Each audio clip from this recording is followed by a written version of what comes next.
Welcome to smart education X Y Z. आज हम कक्षा 6 और 7 की गणित की वर्कबुक का कार्यपत्रक 69 हल करेंगे, जिसके अंदर हम बच्चों एलसीएम यानी लघुत्तम समापवर्त्य, साथ ही एचसीएफ यानी महत्तम समापवर्त्य कैसे निकाला जाता है इसके बारे में सीखेंगे। आज का पहला सवाल है बच्चों, हल कीजिए। 7 के 8 अपर्तव्य गुणज लिखिए। यानी हमें क्या करना है, 7 के 8 गुणज लिख लें। यानी गुणज को अपर्तव्य भी कहते हैं और सबसे छोटा समान अपर्तव्य लघुत्तम समावर्त्य कहलाता है। यानी जो भी मान हम निकालेंगे, जो सबसे छोटा मान होगा, जो समान होगा, वो क्या कहलाएगा बच्चों, उसका लघुत्तम समापवर्त्य कहलाएगा। सबसे पहले हम 7 के गुणज लिख लें 8। यानी 7 का पहाड़ा कितनी बार बोलना है बच्चों, 8 बार। यानी 7 दूनी 14, 7 तिया 21, 7 चौक 28, 7 पंजो 33, 7 छंग 42, 7 साता 49 और 7 आटा 56। यानी 7 का पहाड़ा हमें 8 बार लिखना है। इसी प्रकार बच्चों 5 का पहाड़ा हमें 8 बार लिखना है। यानी 5 एकम 5, 5 दूनी 10, 5 तिया 15, 5 चौक 20, 25, उसके बाद 30, 35 और 40। यानी हमने 5 के भी 8 गुणज लिख लिए। इसी प्रकार हमने 7 के 8 गुणज लिखे थे। दोनों के समान अपवर्त्य यानी गुणज लिखिए। यानी दोनों के अंदर ऐसी कौन सी संख्या है जो समान है, तो बच्चों इसके अंदर केवल एक ही संख्या है 35, जो कहाँ आ रहा है बच्चों, दोनों के अंदर आ रहा है। यानी हमारा आंसर क्या हो जाएगा बच्चों, 35 हो जाएगा। सबसे छोटा समान गुणज लिखिए। यानी सबसे छोटा समान क्या है बच्चों, इनके अंदर तो केवल 35 ही है जो दोनों के अंदर आ रहा है, चाहे छोटे की बात करें चाहे बड़े की बात करें। यानी जो भी संख्या है वो दोनों के अंदर आ रही है तो वो क्या कहलाएगी बच्चों, उसका समान गुणज हो जाएगा। अगला है बच्चों, हमें लघुत्तम समापवर्त्य निकालना है। यानी हम दूसरी भाषा में कहें तो हमें एलसीएम निकालना है। यानी 8 और 15 का हमें क्या निकालना बच्चों, एलसीएम निकालना है। हमें किसका उपयोग करना बच्चों, हमेशा अभाज्य संख्या का ही भाग देंगे। हम किसका भाग देंगे बच्चों, अभाज्य संख्या। क्या होती है अभाज्य संख्या, वह संख्या जिसका या तो एक और यह क्या हो बच्चों, स्वयं। यानी जिसमें या तो एक का भाग जाता है या उस संख्या का खुद का भाग जाता है, वो क्या कहलाता है बच्चों, अभाज्य संख्या कहलाती है।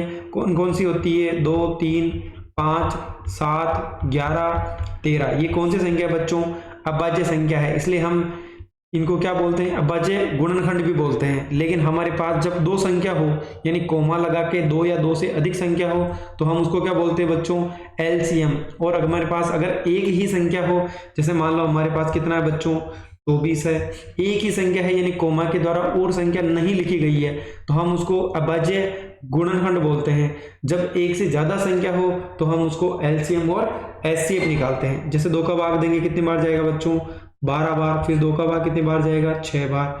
2 का भाग 3 बार और 3 का भाग 1 बार। ये जो हमने निकाला है बच्चों, ये अभाज्य गुणनखंड कहलाता है। लेकिन यहाँ पर हमारे पास 8 और 12 यानी 2 संख्या है, तो इसको हम क्या बोलेंगे बच्चों, एलसीएम। दूसरी चीज समझते हैं, हमें किसका भाग देना, हमेशा अभाज्य संख्याओं का भाग देना। यानी 2 का, फिर 3 का, 5 का, 7 का, 11 का, 13 का। ऐसे क्या हो जाएगा बच्चों, 17, 19, 23, 29, 31। ऐसे अभाज्य संख्याएं चलती रहेगी। हमें सबसे पहले किसका भाग देंगे बच्चों, 2 का। 8 और 12 यानी 2 का हमने इससे पहले वाले वीडियो में क्या पढ़ा था बच्चों, 2 का भाजकता का नियम पढ़ा था। यानी किसी संख्या के पीछे 0, 2, 4, 6, 8 हो तो उसमें किसका भाग जाएगा बच्चों, 2 का। यानी यहाँ पे 8 है, यहाँ पे 2 है, यानी किसका भाग जाएगा इसमें बच्चों, 2 का। 2 का मतलब होता है बच्चों आधा कर लो, 8 का आधा कितना हो जाएगा, 4। 12 का आधा कितना हो जाएगा बच्चों, 6। यानी वापस 4 और 6 है, यानी किसका भाग जाएगा, 2 का। 4 में 2 का भाग 2 बार जाएगा, 3 में 2, 6 में 2 का भाग 3 बार जाएगा। फिर वापस 2 में 2 का भाग कितनी बार जाएगा, 1 बार। 3 में भाग नहीं जा रहा है बच्चों, तो ऐसा ही उतार देंगे। अब 1 आ गया, उसके बाद उस संख्या में भाग नहीं देना है। आगे कितना बच्चा बच्चों, हमारे पास 3 है। इन 3 में किसका भाग जाएगा बच्चों, 3 का भाग ही जाएगा। यानी हमारे गुणनखंड क्या हो जाएंगे, 2, 2, उसके बाद वापस 2 और 3। यानी हमारे पास 1, 2, 3 बार तो 2 है और 1 बार 3 है। अब इनको गुणा करना है। गुणा भी बच्चों हमेशा बड़ी संख्या से करना है, यानी पीछे से करना है। यानी 3 को 2 से गुणा किया तो 6, 6 को 2 से किया तो 12, 12 को 2 से किया तो कितना हो जाएगा बच्चों, 24। यानी इस 8 और 12 का हमारा एलसीएम कितना हो जाएगा बच्चों, 24 हो जाएगा। अगली संख्या है बच्चों हमारे पास 3 और 10, यानी 3 में 2 का भाग नहीं जाता है, लेकिन 0 में किसका भाग जाएगा बच्चों, 2 का, यानी 3 में भाग 2 का नहीं जाता तो 3 ही लिख देंगे। 10 का आधा कितना होता है बच्चों, 5, यानी जब भी 2 का भाग दिया जाता है तो उच्च संख्या को क्या कर दो बच्चों, आधा कर दो। अब 2 का नहीं जा रहा, उसके बाद बाह्य संख्या कितनी है बच्चों, 3 है। 3 का भाग 3 में एक बार जाएगा, 5 में नहीं जाएगा तो 5 का 5 लिख देंगे। 1 आ गया, यानी 1 में भाग नहीं देना है। 5 में किसका भाग जाएगा बच्चों, 5 का, कितनी बार जाएगा, एक बार, यानी हमारे गुणनखंड हो गए 2 × 3 × 5। गुणा कर लो बच्चों, पहले 5 को 3 से किया तो 15, 15 को फिर 2 से करें तो कितना हो जाएगा बच्चों, 30 हो जाएगा, यानी हमारा एलसीएम कितना होगा बच्चों, 30 होगा। इसी प्रकार अगली संख्या है 5 और 15। सबसे पहले 2 का भाग जाएगा क्या बच्चों, इकाई का अंक दोनों में 5 है, 2 का नहीं जाएगा। 3 का चेक करते हैं बच्चों, इकाई का अंक 5 है, यानी केवल संख्या एक ही है, 5 है, नहीं जाएगा। 5 और 1 को जोड़ो बच्चों, कितना हो गया, 6, 6 में किसका भाग जाता है, 3 का, यानी 15 में किसका भाग जाएगा बच्चों, 3 का। इससे पहले वाले वीडियो में हमने भाजकता के नियम सारे पढ़े थे, अगर आपने वो वीडियो नहीं देखा है तो आप हमारी प्लेलिस्ट में जाके पहले वाला वीडियो देख लें, ताकि आपको भाजकता के नियमों की समझ विकसित हो सके। 5 में नहीं जाएगा तो 5 का 5, 15 में 3 का भाग कितनी बार जाएगा बच्चों, 5 बार। 5 एक अभाज्य संख्या है तो 5 में किसका भाग जाएगा बच्चों, 5 का ही जाएगा, यानी 3 × 5 कितना हो जाएगा बच्चों, 15, यानी इस संख्या का हमारा एलसीएम कितना होगा, 15 होगा। अगली संख्या है बच्चों 7 और 8। सबसे पहले 2 का भाग देंगे, 7 में नहीं जाएगा, 8 में जाएगा, यानी आधा कर दो बच्चों, कितना हो जाएगा, 4, 4 में वापस किसका भाग जाएगा बच्चों, 2 का, कितनी बार जाएगा, 2 बार। 2 में वापस किसका भाग जाएगा बच्चों, 2 का एक बार। 7 में नहीं जा रहा है तो वैसा का वैसा ही लिख देंगे। 7 में 7 का भाग कितनी बार जाएगा बच्चों, एक बार, यानी 2, उसके बाद वापस 2, 2 × 7, यानी 7 को 2 से किया तो 14, 14 दूना 28, 28 दूना कितना हो जाएगा बच्चों, 56, यानी इस वाली संख्या का हमारा एलसीएम कितना होगा बच्चों, 56 होगा। अगला सवाल देखते हैं बच्चों, तीसरा सवाल हल कीजिए। यानी इससे पहले वाले में हमने एलसीएम कैसे निकालते हैं वो सीखा था, अब हम एचसीएफ सीखेंगे, यानी महत्तम समापवर्ती क्या होता है बच्चों, वो सीखेंगे। महत्तम समापवर्ती यानी गुणनखंड निकालने हमें सभी संख्याओं के जो सबसे छोटी संख्या होती है, और दोनों में क्या होनी चाहिए बच्चों, कॉमन होनी चाहिए, यानी ऐसी संख्या लिखनी है जो दोनों में कॉमन हो। चलो एक बार हम समझ लेते हैं इसको। 16 के गुणनखंड क्या हो जाएंगे बच्चों, 16 में 1 का भाग जाता है, 2 का भाग भी जाता है, 3 का नहीं जाता है, 4 का जाता है, उसके बाद किसका जाएगा बच्चों, 6 का जाएगा, 6 के बाद किसका जाएगा, केवल 16 का भाग जाता है। इसी प्रकार 30 में 1 का भाग जाता है, 2 का जाता है, 3 का जाता है, 4 का नहीं जाता है, 5 का जाता है, फिर 6 का जाता है, 6 के बाद 10 का जाता है, फिर 15 का जाता है, और 15 के बाद बच्चों किसका जाएगा, इसमें 30 का भाग जाएगा। यानी हम कितना लिख देंगे बच्चों, 30 लिख देंगे। अब हमें संख्या देखनी है कौन कौन सी संख्या है जो दोनों में कॉमन है बच्चों। यहाँ पे बच्चों सॉरी, यहाँ पे प्रिंटिंग मिस्टेक है, एक बार वापस समझते हैं। यहाँ पे 30 नहीं है बच्चों, कितना है यहाँ पर, 32 है। चलो 1 का भाग जाएगा, इसमें 2 का जाएगा, 4 का जाएगा, फिर 5 का जाएगा क्या, नहीं जाएगा, 6 का भी नहीं जाएगा, फिर किसका जाएगा बच्चों, 8 का जाएगा, फिर 16 का जाएगा, और फिर किसका जाएगा बच्चों, 32 का जाएगा। यहाँ पर हमें 32 लिखना है क्योंकि यहाँ पे कितना दे रखा है बच्चों, 32 दे रखा है। दोनों के समान गुणनखंड लिखिए, यानी बच्चों एक तो 1 हो गया, 2 भी दोनों में कॉमन है, 4 भी दोनों में कॉमन है, 8 भी कॉमन है, और 16 भी दोनों में कॉमन है। सबसे बड़ा समान गुणनखंड लिखिए, यानी इसके अंदर सबसे बड़ा गुणनखंड क्या है बच्चों, 16 है, तो हमारा आंसर कितना हो जाएगा बच्चों, 16 हो जाएगा। अगला सवाल है बच्चों, हमें इसका HCF यानी महत्तम समापवर्ती निकालना है। चलो निकाल लेते हैं। सबसे पहले हम समझते हैं एलसीएम और HCF में क्या अंतर था बच्चों। एलसीएम का मतलब था अगर एक भी संख्या में इस संख्या का भाग जाना है तो हमें देना है। जैसे यहाँ पे 2 और 3 है, 2 में 2 का भाग जा रहा है तो हमने दिया, 3 में नहीं जा रहा तो भी हमने किसका भाग दिया बच्चों, 2 का भाग दिया।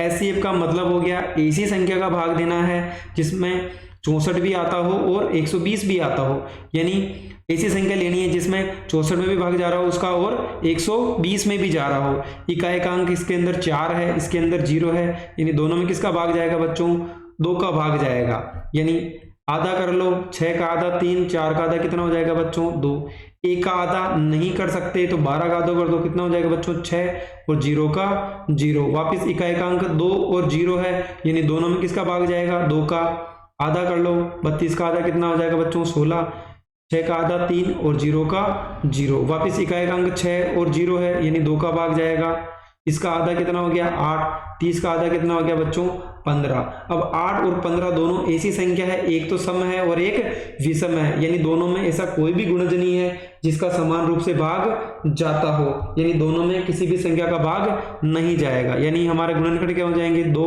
इंटू 2 इंटू 2, यानी कितना हो जाएगा बच्चों 8 हो जाएगा, यानी इसका HCF कितना हो जाएगा 8 हो जाएगा। चलो अगली संख्या देखते हैं 24 और 36। सबसे पहले हम किसका भाग देंगे बच्चों, हमेशा अभाज्य संख्या का देंगे। सबसे पहली संख्या है 2, यहाँ पे इकाई का अंक 4 है, इसके अंदर 6 है, यानी दोनों में किसका भाग जाएगा 2 का आधा 1, 4 का आधा 2, 3 का आधा नहीं कर सकते तो 2 संख्या ले लो, 36 का आधा कितना होता है बच्चों 18। वापस इकाई का अंक 2 और 8 है, यानी किसका भाग जाएगा 2 का, इसका आधा 6, इसका आधा कितना हो गया बच्चों 9। अब यहाँ पे इकाई का अंक 6 है, यहाँ पे 9 है, यानी 2 का भाग नहीं जाएगा। 3 का चेक करो बच्चों, 6 में भी 3 का भाग जाता है, 9 में भी जाता है, चलो 3 का भाग ले लेते हैं, 3 दूनी 6 और 3 3 9। अब 2 और 3 दोनों अभाज्य संख्या है, यानी दोनों में किसी समान संख्या का भाग नहीं जाता, यानी 2 इंटू 2 इंटू 3, तो हमारा कितना हो जाएगा बच्चों HCF, 3 को 2 से गुणा किया तो 6, 6 दूनी 12, यानी इस वाले सवाल का हमारा HCF होगा बच्चों 12 होगा। अगली संख्या है हमारे पास 128 और 54, इकाई का अंक 8 और 2 है, यानी किसका भाग जाएगा बच्चों 2 का, 12 का आधा कितना हो गया 6, 8 का आधा कितना हो गया 4, 54 का आधा कितना होता है बच्चों 27 लिख लिया। उसके बाद इकाई का अंक यहाँ पे 4 है, यहाँ पे 7 है, यानी 2 का भाग नहीं जाएगा। बच्चों ये ऐसी संख्या है जिसमें किसी का ही भाग नहीं जाएगा, यानी हमारा HCF कितना होगा बच्चों 2 ही होगा, क्योंकि गुणनखंड कितने इसके 2 ही है। अगली संख्या है बच्चों 39 और 26, 2 का भाग 6 में तो जाएगा, लेकिन इकाई का अंक यहाँ पे 9 है, यानी नहीं जाएगा, तो हम किसका भाग देंगे बच्चों, इन दोनों में केवल संख्या क्या है 13 है, जिसका भाग ही जाता है। 13 का भाग 39 में 3 बार और 26 में 2 बार, दोनों अभाज्य संख्या है, यानी किसी का भाग नहीं जाएगा, यानी हमारे इस सवाल का HCF कितना होगा बच्चों 3 होगा, यानी 13 होगा। यानी इस प्रकार हमने कार्यपत्रक 69 को हल कर लिया है। अगला कार्यपत्रक है बच्चों 70, जिसके अंदर भी हमें LCM और HCF की समझ विकसित करनी है। चलो हम कर लेते हैं। हमें 12, 14 और 18 का क्या निकालना था बच्चों, LCM निकालना था। ये मेथड कुछ देर पहले हमने समझा था कैसे निकालते हैं। चलो हम अगला सवाल देखते हैं सीधा ही। हमें सबसे पहले किसका भाग देना है बच्चों 2 का, क्योंकि 88 में जा रहा है, इकाई का अंक 8 और 2 है, कितनी बार जाएगा बच्चों 77 में नहीं जाएगा, ऐसे ही लिख लेंगे। इसका आधा कर दो, कितना हो जाएगा बच्चों 44। 132 का आधा कितना होगा बच्चों 64 होगा, 64 नहीं 66 होगा बच्चों, 6 और 6।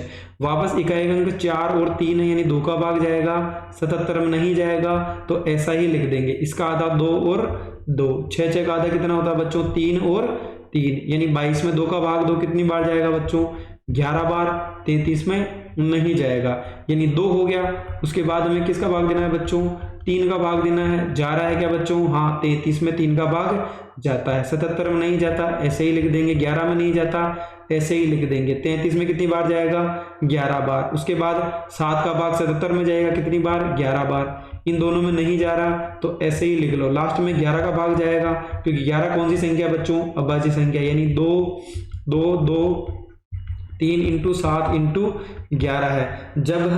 जब हम इन सभी संख्याओं को गुणा करेंगे तो कितना आएगा बच्चों 1848 आएगा, यानी 2 into 2 into 2 into 3 into 7 into 11, यानी सभी का गुणनफल कितना होगा बच्चों 1848 होगा।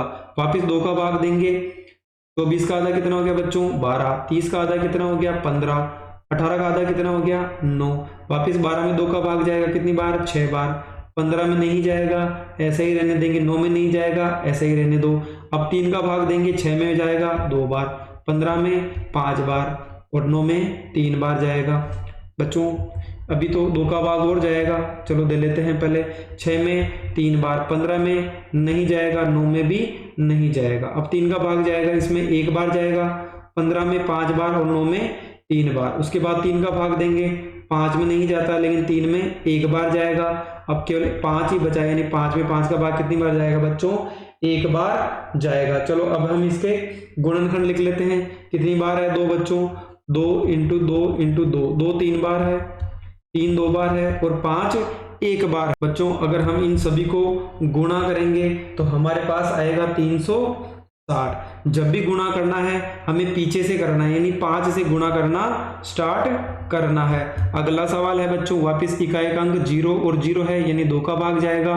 135 में नहीं जा रहा, ऐसे ही लिख देंगे। 120 का आधा कितना होता है? 60। 90 का आधा कितना होता है बच्चों? 45। इकाई का अंक 0 है, यानी किसका आएगा? 2 का भाग जाएगा। 135 ऐसे ही लिख दो। 60 का आधा 30, 45 में नहीं जाता, ऐसे ही लिख दो। वापस 30 का इकाई का अंक 0 है, यानी किसका भाग जाएगा? 2 का। बच्चों कितनी बार जाएगा? आधा कर दो, यानी 15 और 45 का 45। 2 का नहीं जाएगा, अब 3 का देते हैं। 5 3 8 और 1 9, यानी अंकों का योग अगर 3 से भाज्य हो तो वह संख्या 3 से भाज्य है, यानी अंकों का योग यहाँ पे 9 है, यहाँ पे 6 है, यहाँ पे 9 है, यानी तीनों संख्याओं में 3 का भाग जा रहा है। 3 चौक 12, 3 पंजो 15, 3 पंजो 15, 3 एकम 3, 3 पंजो 15 हो गया। वापिस 3 का भाग जा रहा है। 45 में 15 बार, 5 में नहीं जाएगा, लेकिन 15 में 5 बार जाएगा। 3 का भाग 15 में 5 बार, फिर 5 और 5, यानी सभी जगह 5 है, यानी 5 का भाग कितनी बार जाएगा बच्चों? 1 बार जाएगा। यानी हमारे गुणनखंड कितने हो गए बच्चों? 2 इंटू 2 इंटू 2। उसके बाद 3 बार है हमारे पास और 5 1 बार है, यानी अब हमें इन सभी संख्याओं को गुणा करना है तो कितना आएगा बच्चों? 1080 आएगा। अगला सवाल है बच्चों, 2 का भाग इकाई का अंक 0 है, इसलिए 60 में जाएगा, 35 में नहीं जाए, ऐसे ही लिख लेंगे। इसका आधा 30, 75 में नहीं जाएगा, 75 ही लिख देंगे। 2 का भाग 30 में कितनी बार जाएगा बच्चों? 15 बार। 75 का 75। अब 2 का भाग नहीं जाएगा, 3 का भाग देते हैं। 5 और 3 8, इसमें नहीं जाएगा। 5 और 1 कितना होगा बच्चों? 6, 6 में 3 का भाग जाएगा। 7 और 5 12, 12 में भी 3 का भाग जाएगा, यानी 35 का 35, इसमें 5 बार जाएगा। 3 दूनी 6 और 3 पंजो 15। अब किसी भी संख्या में 5 3 का नहीं जाएगा, इकाई का अंक 5 है, यानी 5 का जाएगा। इसमें 7 बार, 5 में नहीं जाएगा, 1 बार जाएगा। 5 में 5 का भाग और 25 में 5 बार। वापिस 5 का भाग देंगे, 7 में नहीं जाएगा, लेकिन 5 में 1 बार। 7 का भाग देंगे बच्चों तो कितनी बार जाएगा? 1 बार, यानी 2 इंटू 2, उसके बाद 3, 5 इंटू 5 इंटू 7, यानी हमारा गुणनखंड कितना हो गया बच्चों? 2 into 2 into 3 into 5 into 5 into 7, यानी कितना आ जाएगा बच्चों? हमारा आंसर आएगा 2100। जब हम इन सभी संख्याओं को गुणा करेंगे तो कितना आएगा बच्चों? 2100 आएगा। चलो एक बार करके भी दिखा देते हैं। अगर 2 को 5 से गुणा करो तो कितना आएगा बच्चों? 10। फिर 2 को इससे गुणा करेंगे, कितना आ जाएगा बच्चों? 10 इंटू 10, यानी कितना हो गया बच्चों? 100 हो गया। उसके बाद हमारे पास कितनी संख्या बची? 2, यानी 7 को 3 से करो, कितना हो गया? 21। 21 के पीछे क्या लगा देंगे? 2 0 लगा देंगे। यानी अगर हम जोड़ा बना के गुणा करेंगे 5 और 2 को तो हम आंसर बड़ी आसानी से निकाल सकते हैं। अगला है इकाई का अंक 0 है, यानी 2 का भाग जाएगा। आधा कर लो, 20 का आधा 10 हो जाएगा। 25 में नहीं जाएगा, 125 में भी नहीं जाएगा।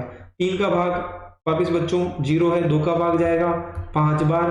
25 का 25 और 125। अब 3 का भाग किसी भी संख्या में नहीं जा रहा है, 5 का देंगे। 5 एकम 5, इसमें कितनी बार जाएगा बच्चों? 5 बार। 5 दूनी 10 और 5 बार। वापिस 5 का भाग देंगे 1 बार, 5 में 1 बार और 5 में 5 बार। वापिस 5 का भाग 1 बार, 1 बार और 1 बार। हमारे गुणनखंड हो गए 2 इंटू 2 इंटू 5, कितनी बार है बच्चों? 3 बार है। 5 को 2 से गुणा किया तो 10, वापिस 10 और 5 है तो कितना हो जाएगा बच्चों? 500 इसका आंसर होगा। अगला सवाल देखते हैं बच्चों। अब हमें HCF निकालना है, यानी क्या निकालना है बच्चों? HCF। 30 और 45, यानी दोनों को पहले हम क्या कर लेंगे बच्चों? अभाज्य गुणनखंड कर लेंगे, यानी 30 का हमारे पास गुणनखंड आएगा बच्चों 2 इंटू 3 इंटू 5, 45 का कितना आया बच्चों 3 इंटू 3 इंटू 5। उसके बाद हमें क्या करना है, दोनों में संख्या देखो जो कॉमन है उसकी छोटी पावर लेनी है, यानी यहाँ पे 2 एक बार आ रहा है, यहाँ पे नहीं आ रहा है, यानी 2 को नहीं लेंगे। यहाँ 3 बार एक बार आ रहा है, यहाँ 2 बार आ रहा है, यानी कम कितनी बार आ रहा है 1 बार, तो 3 को ले लिया। ऐसे ही 5 एक बार ही आ रहा है, दोनों में आ रहा है, इसलिए 5 को ले लिया, यानी 5 को 3 से गुणा करेंगे तो कितना आएगा बच्चों 15 आएगा। चलो हम 16 और 24 दोनों के अलग से गुणनखंड कर लें। 6 है, यानी किसका भाग जाएगा बच्चों, इकाई का अंक 6 है तो 2 का भाग जाएगा, कितना हो जाएगा 8। वापिस 2 का भाग कितनी बार जाएगा बच्चों 4 बार, फिर 2 का भाग कितनी बार जाएगा 2 बार, 2 में 2 का भाग 1 बार, यानी हमारे 16 के गुणनखंड क्या हो जाएंगे बच्चों 2 इंटू 2 इंटू 2 इंटू 2। 24 में इकाई का अंक 4 है, यानी 2 का भाग जाएगा, आधा कर लो कितना हो गया बच्चों 12। वापस इकाई का अंक 2 है, 2 का भाग जाएगा कितनी बार 6 बार, 6 में 3 का भाग, 2 का भाग 3 बार और 3 में 3 का भाग 1 बार, यानी हमारे पास 24 के गुणनखंड क्या हो गए बच्चों 2 इंटू 2 इंटू 2 इंटू 3। अब हमें क्या करना है, इनमें कॉमन देखना है, यानी कौन सी संख्या कॉमन है बच्चों। देखो 2 इसमें भी है इसमें भी है, यानी 2 कितनी बार आ रहा है कम, इसमें 3 बार आ रहा है, इसमें 4 बार आ रहा है, यानी कम कितनी बार आ रहा है 3 बार आ रहा है, यानी 2 को 3 बार गुणा करेंगे। 3 नीचे वाले में है ऊपर वाले में नहीं है, यानी 3 को नहीं लेंगे तो कितना हो जाएगा बच्चों 8, यानी हमारा HCF कितना होगा बच्चों 16 और 24 का 8 होगा। चलो कुछ और तरीके से समझने का प्रयास करते हैं बच्चों।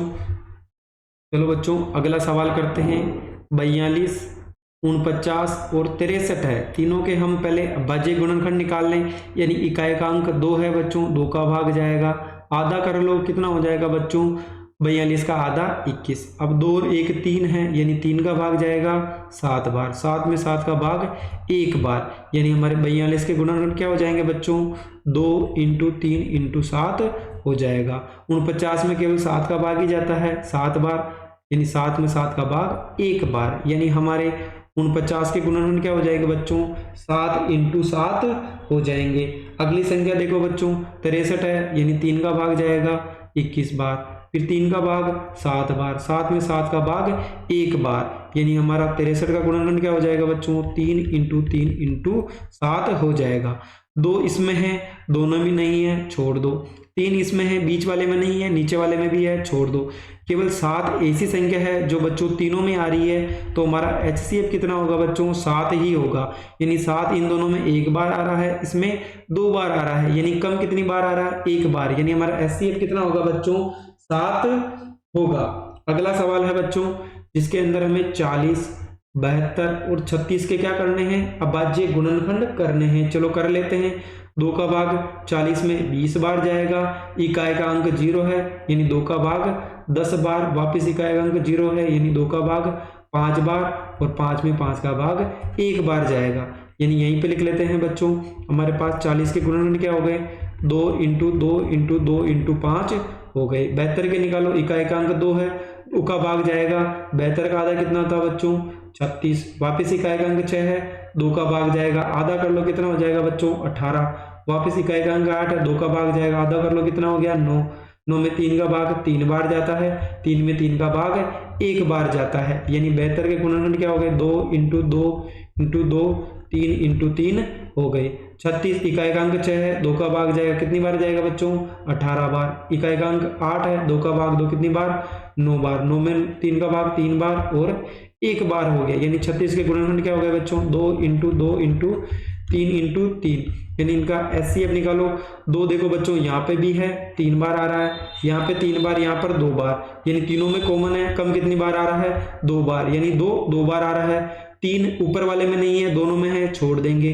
5 ऊपर वाले में है, दोनों में नहीं है, छोड़ देंगे। तो बच्चों हमारे पास 2 इंटू 2 कितना हो जाएगा बच्चों हमारे पास 2 को 2 से गुणा करो तो कितना आएगा बच्चों 4, यानी हमारा HCF कितना होगा बच्चों 4 होगा। इस प्रकार हमने आज का कार्यपत्रक 69 और 70 को बड़ी ही आसानी से LCM HCF कैसे निकाला जाता है और इनके सवालों को कैसे हल किया जाता है, ये बड़ी ही आसानी से सीख लिया है। अगर आपको हमारी मेहनत पसंद आई हो तो चैनल को लाइक करें, सब्सक्राइब करें और अपने दोस्तों के साथ शेयर करें ताकि आपको आगे आने वाली वीडियो के बारे में नोटिफिकेशन टाइम पे मिल सके। Thank you so much.